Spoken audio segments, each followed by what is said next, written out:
Hi everyone, this is Carola Binder again. I'm here with another video with some advice for your senior thesis.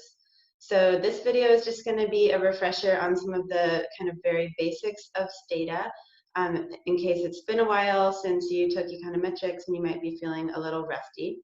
So let me share my screen with you and we can look at Stata. I have Stata 14.2 on my desktop here. You might have a different version, but it'll look more or less the same. Again, the setup might be a little bit different if you're on a Mac instead of a PC, but here you have my Stata on my PC.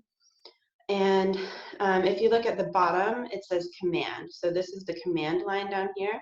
You can type things called commands into the command line and work kind of step by step with Stata. Or you can work in a do file. So look at the top left. I'm pointing at new do file editor.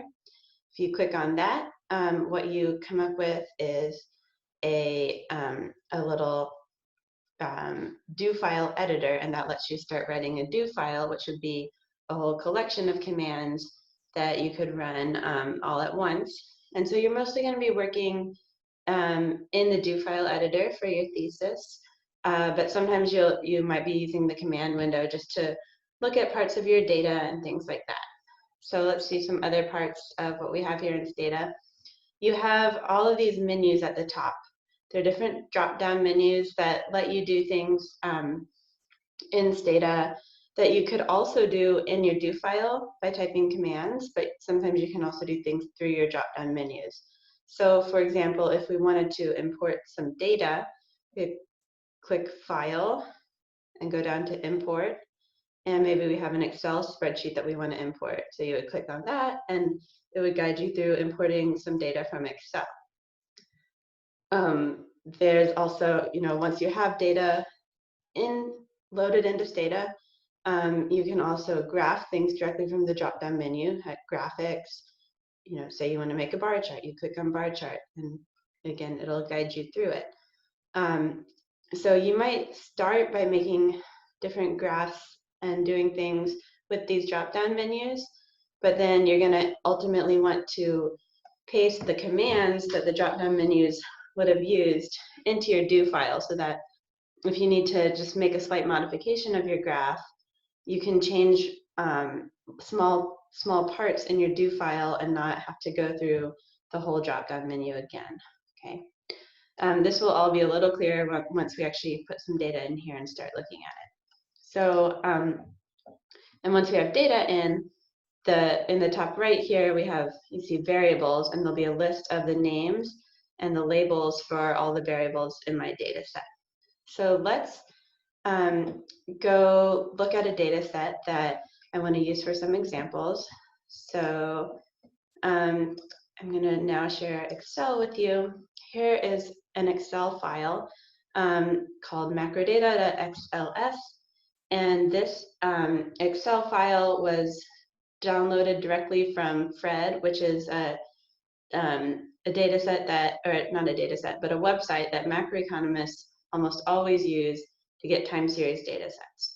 And if you look at this Excel file, it has 3 pages in it, 3 sheets. The first one is the README, and that has descriptions of all of the different variables that are contained in this spreadsheet. Then it has another sheet of monthly data, monthly frequency data, so that has the date. It's in year, month, day format. And then it has 2 variables, CPI, AU, CSL is the consumer price index, and Fed funds is the federal funds rate. And then it has another sheet of quarterly data. And this also is, the first variable is date. It's year, month, day, but you only have observations in January, April, July, and October, since the data is quarterly. And then it has GDP and some other variables. Okay, so let's suppose that I've just downloaded this from Fred. And what should I do? Well, if you remember, I made another video showing you how to set up a folder system for your thesis files. Okay, so you'll save this data set. This data set I have not edited in Excel at all. I'm going to save it. In my Dropbox, I'm going to find that folder that I set up, Binder Senior Thesis. So you find your last name, Senior Thesis. And you should have set up a subfolder in there for raw data. I'm going to save it in my raw data folder. Okay, so it's there in the raw data folder. Now it's all ready to be imported into Stata. And any changes that we want to make to the data, we're going to make in Stata, not in Excel. So for example, I have this variable GDP, which is the level of GDP. And I might want to have a variable that's GDP growth. I could do that in Excel, of course. I could make another column, call it GDP growth, use a formula in Excel to compute it, but much better practice to do it in Stata instead. Okay, so let's go back to Stata. Okay, so one way to import the data is from the drop-down menu, as I mentioned. File, import, Excel spreadsheet.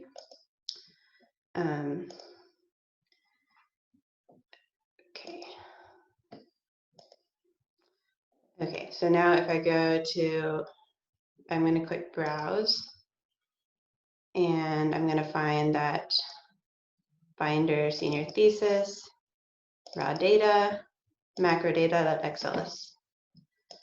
Okay, the default is that it's going to try to import the very first sheet in there, which was that README file. That's not actually the data that I want to import.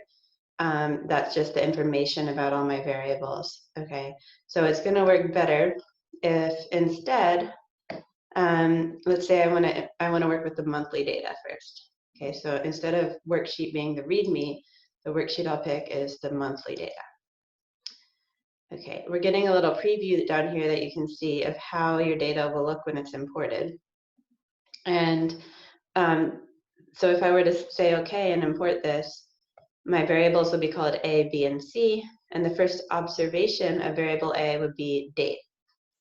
But in my case, I actually want to use date, CPI, and Fed funds as my variable names. So there's an option called import first row as variable names that I'm going to select. Now you can look at the preview and see that the variables are going to be called date, CPI, AU, CSL, and Fed funds. So that looks how I want it to look. I'm going to click OK.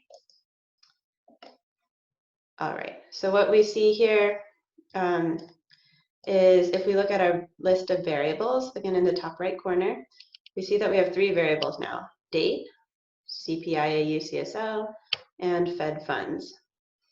Here's an important thing. We also see this command that was used to import the data. So this command, if I can copy and paste that right into my do file, then whenever I want to import my data, I don't have to go through the whole drop-down menu. I can just run my do file with this command in it. I'm going to copy this. Let's find my, I need to start a new do file. And I can paste that in there in the do file. So now I have the command in my do file that will import my data. Okay, so this is a good start, but there's some other things that we want to go in our do file before we import the data. Okay, we need to start with the command clear. Otherwise, if there's any data that is already imported into Stata, Stata is going to refuse to run this command because it doesn't want to overwrite that data. So I'll actually show you what would happen if I tried that. Okay, let's say I don't have clear. Okay, so now you see now I already have my data in Stata. Say I try running this import Excel command again. What's going to happen? It says we get this red error message. No data in memory would be lost. When you see that error message, it probably means you're missing a clear somewhere. Okay, Stata doesn't want to risk writing over the data that you already have. So if I first say clear, and then I try that command again, it works just fine. Okay, so we deal with that by putting, you can either put clear as its own separate command first, or you can put it as an option in your import command. So we have import Excel, then the path directory and the file name. We tell it, then there's a comma. Okay, in Stata commands, anything that follows a comma is called an option. So the options we gave it were to choose the sheet called monthly and to use the first row as variable names. We can give it another option, which is to clear everything that's already there so that this command will run without giving us the error that data and memory would be lost. Okay, see, that worked. All right. So let's go back to the do file. Before I do too much work in my do file, I have to save it, right? So where am I going to save it? Well, that is again in my Dropbox, but in a different subfolder called, I think I named it either clean data or prepare data. So let me save it there. Binder senior thesis, prepare data. And I'll call it prepare data. Now it's actually called prepare data.do. Okay. So we have two commands in here. We also want to have some comments in our do file. Comments are really important. They help you remember what you've done. They help your advisor know what you've done. You always, trust me, you always think that you are going to remember exactly what you did, but you come back to it a week later or a month later and you can't remember what you did. And comments help you out. They also help anyone else out who might be trying to run your code later. And that's an important part of replicability. Journals are increasingly requiring authors of accepted papers to provide all of their replication files. And those have to be well commented, and they're posted online so that anyone who wants to try to replicate or work with the author's files can actually go in and use them. And it's very, very important that they're well commented. So to write a comment in Stata, you start with an asterisk. And after you type an asterisk, the text color turns green, and that lets you know that you're writing a comment. So your comment can be as simple as, your name and the date, and then some description of what this file is. So prepare data for senior thesis.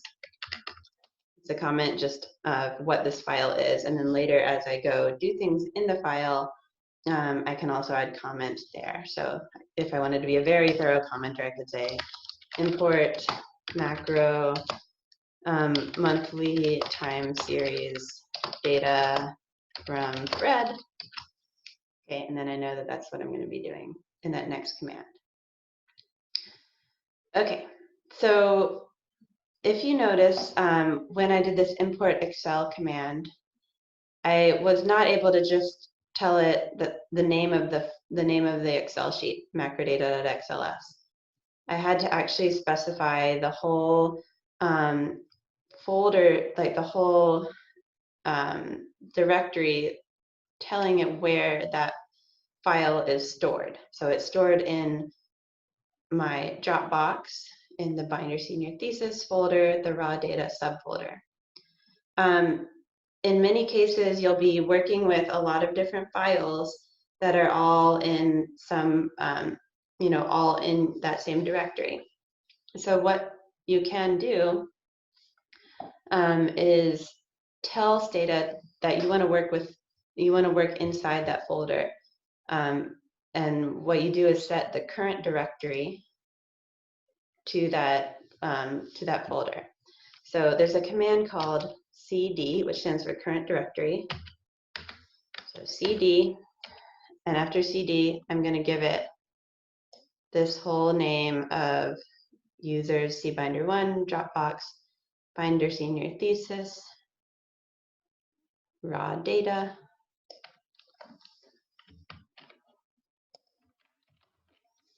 Okay, And I put it all in quotes because this is a string. Okay, so I put it in quotes, and you can see the font color turned red. Now I can, in the import Excel command, all I have to do is say import Excel macrodata.xls, and it already knows which folder to look in. Okay, so let's try this out. I'll save my do file and then execute it, the little button with the arrow. Okay, so it started right here with clear, and then you see my comment. You see I set the current directory, and it imported that sheet of data. So that all seems to have worked just fine. And I'm going to stop the video for now, and I'll pick back up working on this same example in the next video. Thanks for watching, and I'll talk to you soon.